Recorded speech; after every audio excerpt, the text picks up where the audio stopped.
Thank you for your interest in joining the dog team at the Elk Grove Animal Shelter. Before we begin, let's review our paw color system. We utilize this system to match up dogs by their difficulty to volunteers by their skill level. Taking Dogs 101, you will first be cleared to only walk our green paw dogs. These are our quote-unquote easy dogs, who are most often going to be smaller or gentler on leash with no serious behavior concerns. Next up, you will have the opportunity to train to work with our orange paw dogs after you've already worked with our greens for a little bit. These are our medium dogs who are going to be larger or stronger on leash and might have some mild behavior concerns. If you really enjoy working with dogs, you'll then be able to train to work with our purple paw dogs, who are our most difficult dogs. They are often large, extremely strong, and might have moderate to severe behavior concerns here at the shelter. Before you start a dog team shift, you'll first want to check out the Who's Here board in the volunteer room. This will let you know the names of the dogs that are currently on our adoption floor, what kennel they're housed in, what their current status is, and any relevant notes that you should read through and know before attempting to handle or work with those dogs. Next up, you'll want to make sure you have all the supplies you need to walk dogs at the shelter. First up, you always want to make sure you're carrying some kind of treats. A variety is best. These donated treats are excellent because they can be broken into very tiny pieces so that you're not giving a dog whole giant milk bones every time they do something that you like. When you're carrying around treats, you have the option of either putting them in the pocket of your volunteer apron or utilizing a treat pouch that you actually wear around your waist. You can invest in a treat pouch of your own, or you can borrow one of the treat pouches that we have to use during your shift. They are located in this drawer. We also have loaner clickers that you are welcome to utilize. If you don't yet know how to use a clicker, don't grab one just yet. We'll go over this more in our Orange Paw class if you're interested in taking that. Next up, make sure that you have a volunteer radio with you before you go to start your shift. You press the power button and hold. Make sure that the radio is on channel 1. You have your options to push to talk and control the volume on the side. Just make sure that you have one of these when you're working with dogs in case you find yourself in a potentially unsafe situation or you just need to get a hold of another staff member. Next up, let's take a tour of the dog hallway. Down our long adoption hallway, you'll see that we have our adoptable dogs on the left side and our stray dogs that are not open to the public and not generally available for volunteers to walk on the right side of the hallway. In our adoption rooms, we have these lovely double-sided kennels. They're glass on one side so that people have a good view of the animals and have a more traditional bar on the other side so that we can hang their kennel paperwork, their treat cups, and have easy access to the dogs.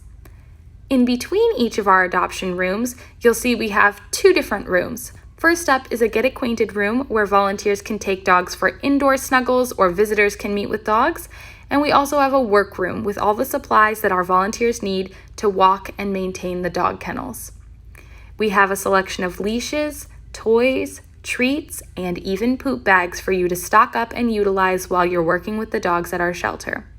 We also track the dogs that are in the rooms with these last time walked charts. This allows volunteers to prioritize which dogs to take out if they've seen how long it's been. Double check that the date is correct. If it's not, go ahead and wipe it all off and start fresh. But if the date is correct, you can see who needs to go out the most.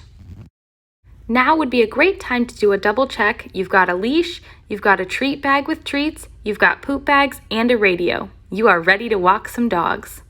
If you forget a dog's paw color, you can check for the paw color at the bottom right of the adoption profile. If a dog doesn't have an adoption profile or paw color, please check with staff before taking them out for a walk. A quick note on the opposite side of the kennel, we use these carabiner clips not to keep people out, but to keep dogs in. If you enter and exit through this side of the kennel, please be sure to use that carabiner clip. Also, don't forget that if it's easiest for you to close dogs to avoid them from fence fighting, or if you need to go into a kennel to clean up a mess and it's easier to close the dog on one side, you can utilize the guillotine door system right on either side of the adoption kennels. Just go slow and don't lock it into place as it is a weighted and balanced system and doesn't need to be locked.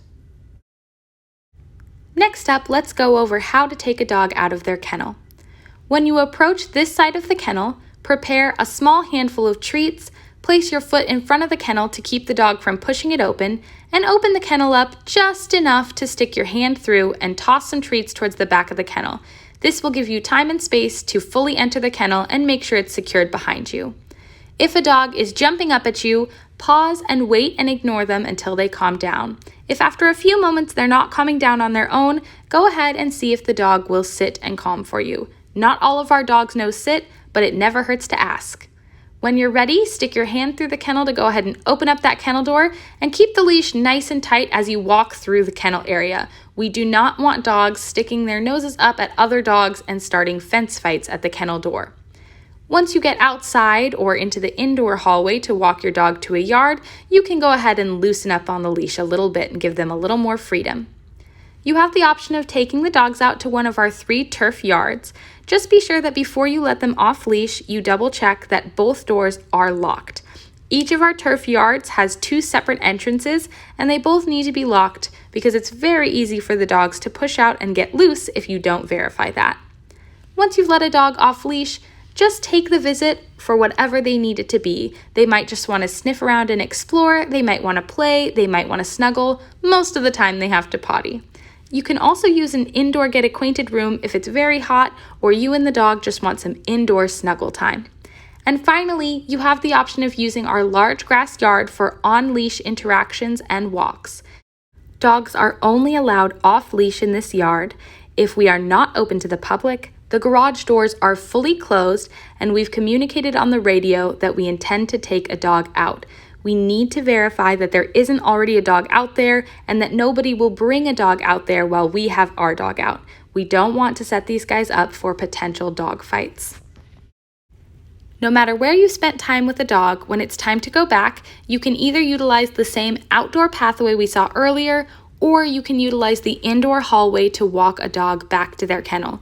If a dog is out in the big grass yard off leash, you must use the indoor hallway to take them back to their kennel. Anytime you're walking a dog through the shelter, be very vigilant and make sure there are no other dogs around. We want to maintain at least 10 feet of distance between dogs to avoid any potential dog fights. When returning a dog to the kennel, please be sure to keep them on a short leash and keep yourself between the dog and other dog kennels. Go fully into the kennel with them, close it behind you.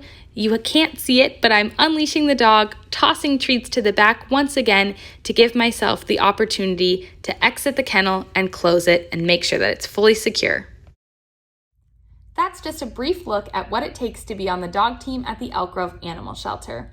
Next up, you'll come in for your in-person Dogs 101 instruction, where we'll refresh all this material, have an opportunity for you to practice hands-on, ask any questions, and problem solve any potential issues that might come up. If you enjoy your time working with our Green Paw dogs, you'll be eligible to take our next classes, the Orange Paw Basic Manners class and the Purple Paw Advanced Skills class. Thanks, and we look forward to seeing you in soon.